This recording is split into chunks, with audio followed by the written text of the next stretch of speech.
morning guys! Happy Sunday! So maaga pa kami, may time pa kami mag-breakfast. Super aga pa namin guys. Good morning boys! Morning. Yeah!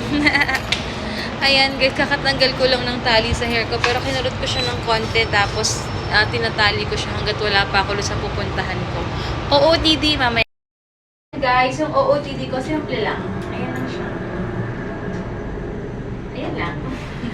Ayun, kasi mainit guys. Kaya simple-simple lang. Hindi muna ako nagpo-polo ngayon pero ang dami kong polo sa bahay. Kasi kapag may mga biglaan malamig yung panahon, may biglaang mga pupuntahan, polo talaga ako. Pero kapag tag-init guys, yan lang. So, ayun lang guys. Maaga ako nagising today. Tapos, natin ko na kay mama yung mga way bills na ipapadala para ngayon. So, yun lang guys. Coffee muna. Alam niyo na yung favorite kong coffee dito. Yung ano to?